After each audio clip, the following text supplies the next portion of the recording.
हम सब लोग जो टॉपिक है वो है वाष्पोत्सर्जन। ये कक्षा 11 कृषि वनस्पति विज्ञान भाग 1 का है। तो हम सब लोग स्टार्ट करते हैं, जानते हैं कि वाष्पोत्सर्जन होता क्या है। तो पहला जो टॉपिक है इसमें आपको पढ़ना है वाष्पोत्सर्जन, ट्रांसपायरेशन।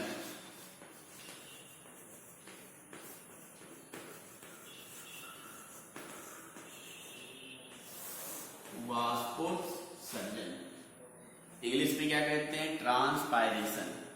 अब देखिए, आप देखते होंगे बहुत सारे प्लांट हैं, पौधे हैं, तो उनके जो एरियल पार्ट होता है, मीन्स वायवीय जो भाग होता है, उन भाग से जो है जो जलवाष्प होता है वो वाष्प के रूप में बाहर निकलता है। तब इस प्रक्रिया को हम सब लोग क्या कहते हैं?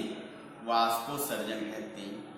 ठीक, अगर यही वाष्प के रूप में अगर कोई निर्जीव सतह हो, वहां से अगर वाष्प जल जो है वाष्प के रूप में निकले तो उसको हम क्या कहते हैं? वाष्पन कहते हैं। जैसे मान लीजिए तालाब है, तालाब की सतह से जो है जल वाष्प के रूप में बाहर निकलता है, तब उसको क्या कहते हैं? वाष्पन कहते हैं। यदि पौधों के या सजीव बॉडी से जो है अगर जल वाष्प बाहर निकलता है, तब इस प्रक्रिया को हम क्या कहते हैं? वाष्पोत्सर्जन कहते हैं। मीन्स ये आप कह सकते हो किसी भी पौधे के वायवीय भाग से जल वाष्प के रूप में बाहर निकलने की प्रक्रिया को वाष्पोत्सर्जन कहते हैं। अब यहाँ कहने का मतलब ये है कि वायवीय भाग, कहने का मतलब ये है कि जो पृथ्वी से ऊपरी जो भाग होता है उसी को हम क्या कहते हैं? वायवीय भाग कहते हैं। जैसे तना हो गया, पत्ती हो गया, फ्रूट हो गया, बीन्स फल हो गया, पुष्प हो गया, या कोई अन्य भाग से जो है जल वाष्प के रूप में बाहर निकलता है, तब इस प्रक्रिया को हम क्या कहते हैं? वाष्पोत्सर्जन कहते हैं। कभी कभी आपको देखने को ये मिलता है कि जो पौधे होते हैं उन पौधों के वायवीय भाग से जल जो है वो बूंद बूंद के रूप में निकलता है, तब उस प्रक्रिया को हम सब लोग क्या कहते हैं? क्या कहेंगे? जल श्रावण कहते हैं, या आप कह सकते हो हाइड्राथोड कहते हैं, या बिंदु श्रावण कहते हैं। जल जब बूंद बूंद के रूप में निकलेगा बाहर, तब उसको हम क्या कहते हैं? बिंदु श्रावण कहते हैं। ठीक, अगर वही वाष्प के रूप में निकलेगा तो उसको हम क्या कहते हैं? वाष्पोत्सर्जन। तो अगर हम इसको डिफाइन करें यहाँ पे, तो आप कह सकते हो लॉस ऑफ एक्सेस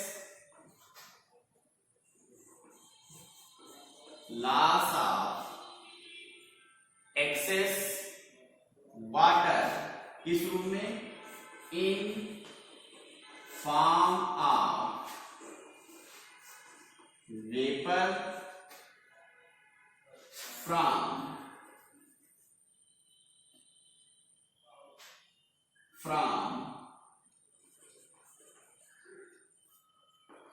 एरियल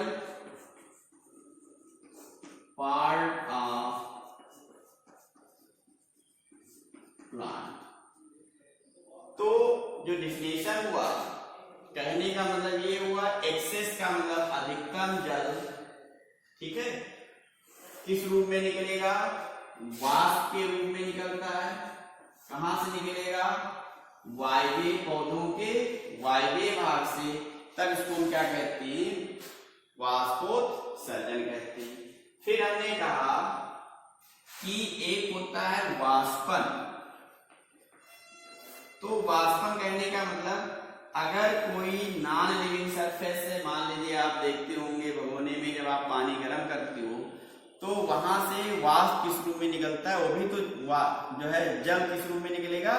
वाष्प के रूप में निकलता है। तब इसको क्या कहते हैं? वाष्पीकरण कहेंगे। क्या कहते हैं? वाष्पीकरण कहते हैं।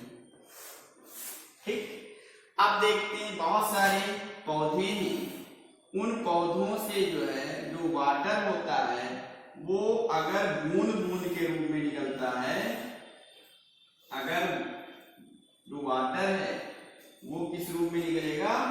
वाटर ड्रॉप के रूप में, ठीक है, तब इस प्रोसेस को हम सब लोग नाम देते हैं बिंदु श्रावण कहते हैं। बिंदु श्रावण इंग्लिश में कहते हैं गटेशन।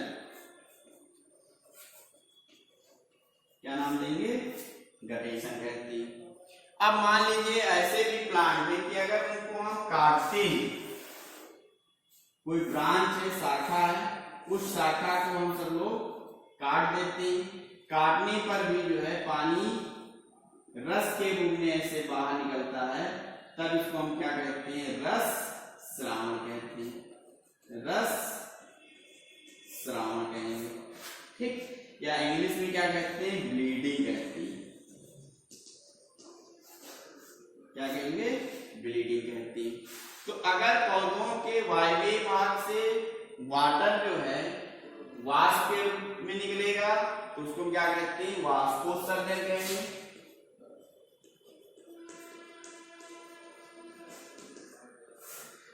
अगर बूंद बूंद के रूप में निकल रहा है जल तो उसको क्या कहेंगे? बिंदु श्रावण कहते हैं। अगर वो रस के रूप में बाहर निकल रहा है तो उसको क्या कहते हैं? रस श्रावण कहते हैं, ठीक। अब देखते हैं कि जो वाष्पोत्सर्जन होता है ये कितने टाइप के होते हैं। Types of transpiration.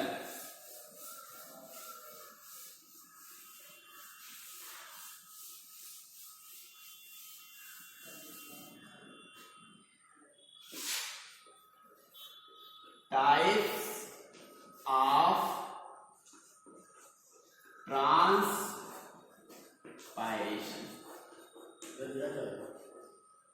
Types of transpiration.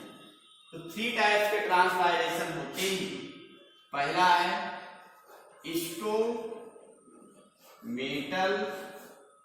Transpiration.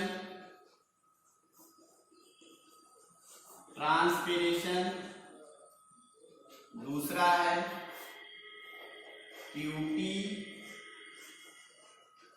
Transpiration और जो थर्ड है वो है लेंटिकुलर ट्रांसपिरेशन। स्टोमेटल का मतलब आप जानते हो, रंध्र होता है, रंध्रीय जिसे कहते हैं, रंध्रीय वाष्पोत्सर्जन। क्यूटिकुलर का मतलब उपत्वचीय, और लेंटिकुलर का मतलब होता है वात रंध्रीय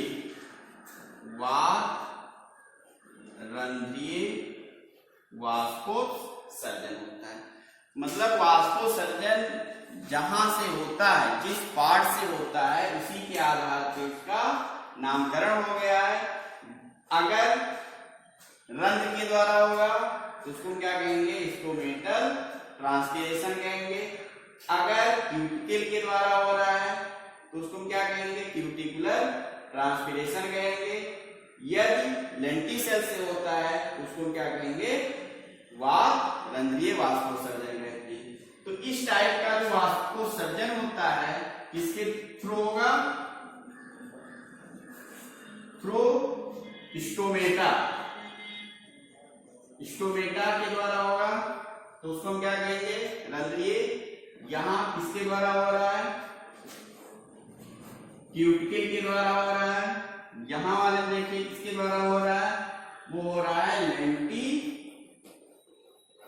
के द्वारा हो रहा है, ठीक है। इसके द्वारा हो रहा है लेंटिसेल। अब आप जानते हैं कि जो स्टोमेटा क्या होता है? जो पत्ती होती है, पत्ती के ऊपरी सतह पर एक पोर लाइक स्ट्रक्चर पाया जाता है। पोर लाइक स्ट्रक्चर प्रेजेंट होता है। पोर का मतलब होता है छिद्र।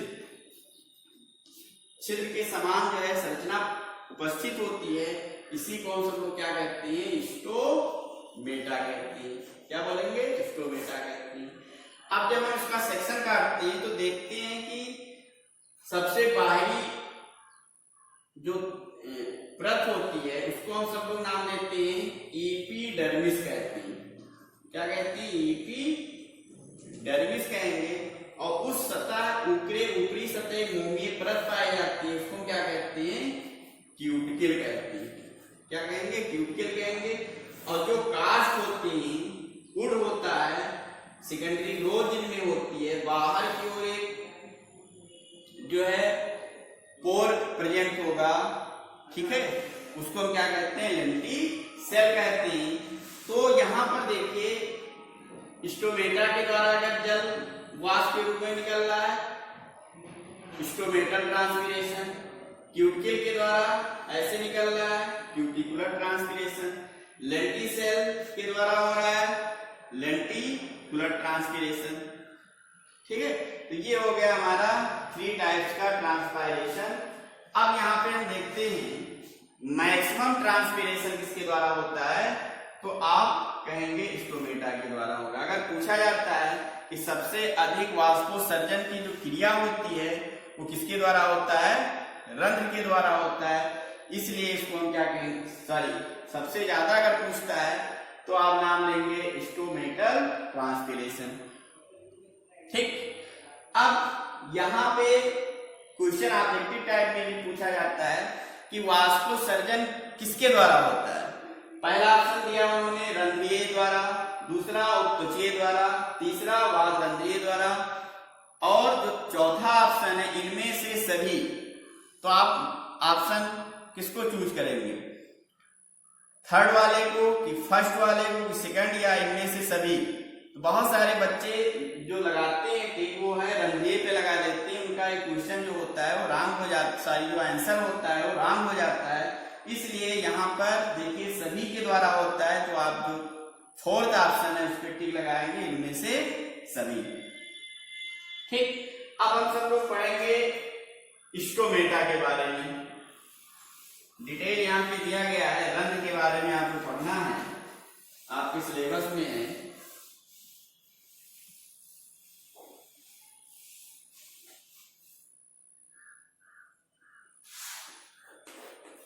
स्ट्रक्चर ऑफ स्टोमेटा,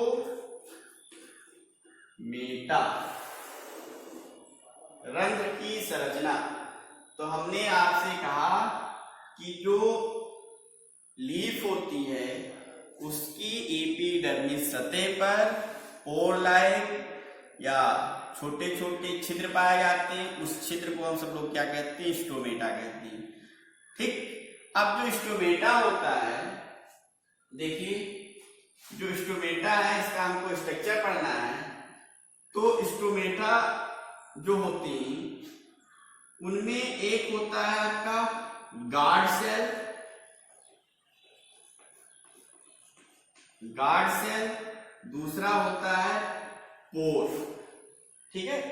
तो यहां पर देखिए जो पोर होता है, पोर के दोनों तरफ जो है एक गार्ड सेल या कह सकते हो सेम के बीज के आकार की एक कोशिका पाई जाती है।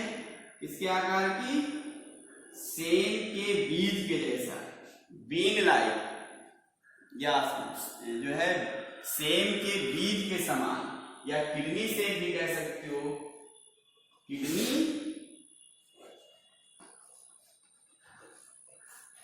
किडनी से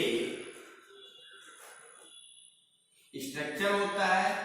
उस सेल को हम सब लोग क्या कहते हैं, बड़ा सा बनाते हैं। उस इस टाइप फिर से देखिए, ये मान लीजिए सेम के बीज की आकार की सेल है, जो पोर है उसके चारों तरफ से जो है किडनी के समान संरचना से उसको घेरे हुए है। इस सेल को हम सब लोग नाम देते हैं गार्ड सेल कहते हैं, गार्ड सेल कहते हैं। जो पोर होता है उस पोर के छिद्र के चारों तरफ जो है दोनों तरफ एक सेम के बीज के आकार की कोशिका से घिरी होती है, उसको हम क्या कहते हैं, गार्ड सेल कहते हैं, या हिंदी में कहते हैं रक्षक कोशिका कहते हैं, रक्षक कोशिका कहते हैं। अब ये जो रक्षक कोशिका होती है इनमें पाया जाता है क्लोरोप्लास्ट। क्या प्रेजेंट होगा? क्लोरोप्लास्ट, हरित लवक प्रेजेंट होती है। और पाया जाता है न्यूक्लियस, केंद्रक, न्यूक्लियस भी प्रेजेंट होता है। और इसकी जो सबसे बाहरी जो भित्ति होती है, जो सबसे बाहरी वाल जो होती है, आउटर लेयर जो होती है, ये आउटर लेयर जो होती है या वाल जो होती है वो थिक होती है। आउटर वाल थिक होगी और जो इनर वाल होती है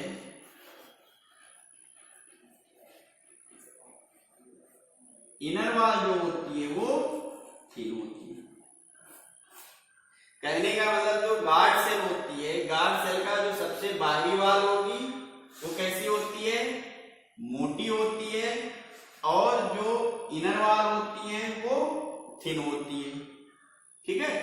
इसके बाद इसके बाहर की ओर भी एक सेल पाए जाते हैं, डिफरेंट शेप के सेल पाए जाएंगे, उसको नाम दिया जाता है सब सैडरी सेल कहते हैं। क्या नाम देंगे? सब सैडरी सेल कहेंगे। ये हो गया हमारा स्ट्रक्चर ऑफ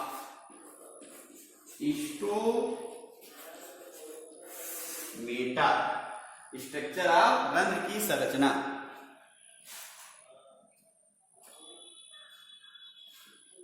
फिर से हम सब लोग देखते हैं स्ट्रक्चर को एक बार फिर से। जो स्टोमेटा है, पोल है, उसके चारों तरफ एक सेल के बीज के आकार की सेल प्रेजेंट है, पाई जाती है। या उसको हम क्या कहते हैं? रक्षा कोशिका या गार्ड सेल कहते हैं। गार्ड सेल में क्लोरोप्लास्ट और उसका न्यूक्लियस प्रेजेंट होता है।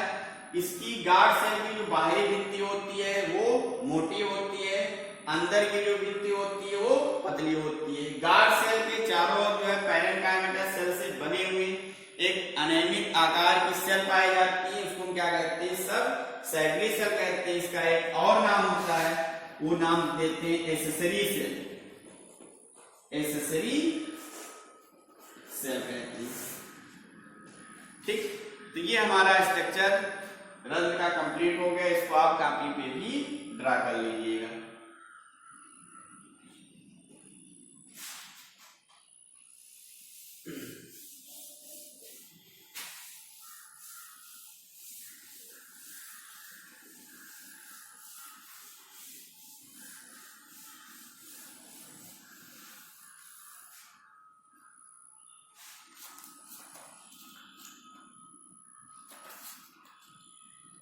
अब देखिए रंध्र के प्रकार और हैं। वितरण के आधार पर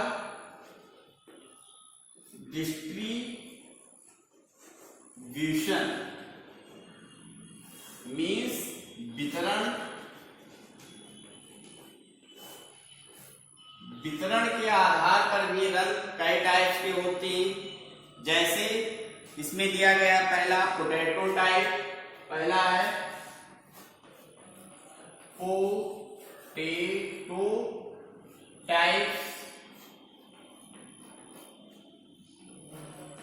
दूसरा आपको पढ़ना है पोटैटो के बाद ओट टाइप, या पहला एप्पल टाइप, एप्पल टाइप। दूसरा है पोटैटो टाइप। तीसरा है ओट टाइप।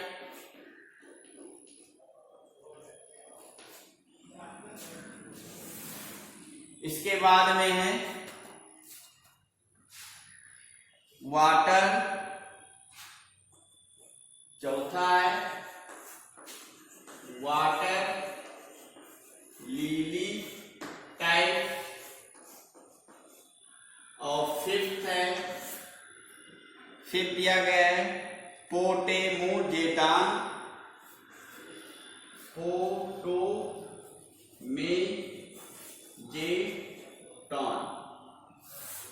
ये 5th टाइप का हो गया पोटेमोजेटाइन। अब यहां पर देखते हैं कि एप्पल टाइप में जो स्टोमेटा होता है, मान लीजिए ये एपिडर्मिस है, क्या है, एपिडर्मिस है, तो यहां पर जो स्टोमेटा होगा केवल जो है केवल ऊपरी सतह पर ही, सॉरी निचली सतह पर ही पाई जाती है। ठीक है, एप्पल टाइप का जो होगा स्टोमेटा केवल निचली सतह पर ही पाई जाएगी, लोअर सरफेस पर ही पाई जाती है। जो स्टोमेटा होगा केवल निचली सतह पर ही पाई जाती है। दूसरा है पोटैटो टाइप, इनमें क्या होगा कि दोनों सतह पर होगी, निचली और ऊपरी दोनों सतह पर होती है, लेकिन निचली सतह के दोनों सतह पर होगी, मतलब ऊपर नीचे दोनों सतह पर होगा, लेकिन ऊपरी सतह पर स्टोमेटा ज्यादा होंगे, जबकि निचली सतह पर जो स्टोमेटा होंगे वो कम होते हैं। तीसरा है ओट टाइप के, इनमें दोनों सतह पर जो स्टोमेटा होता है वो समान होगा, बराबर, ऊपर नीचे जो स्टोमेटा होंगे वो बराबर होते हैं। जो थर्ड है वाटर लिली में, इनमें केवल ऊपरी सतह पर रंग पाए जाते हैं, यहाँ पर केवल ऊपरी सतह पर ही रंग पाए जाएंगे, यहाँ पे होगा ना निचली सतह पर पाए जाएंगे, दोनों सतह पर स्टोमेटा क्या होती हैं, एब्सेंट होती हैं। ठीक है, यहां पर स्टोमेटा नहीं पाए जाते। जैसे उदाहरण में आप लिख लीजिए, इसका उदाहरण हो गया सेब, इसका उदाहरण हो गया एप्पल, और दूसरे का उदाहरण हो गया आलू, ये हो गया आलू, और ओट टाइप में हो गया जई, इसका उदाहरण, और ये वाटर लिली वो ही जाएगा, इसका उदाहरण, और लास्ट वाले में हो जाएगा पोटेमोजेटान।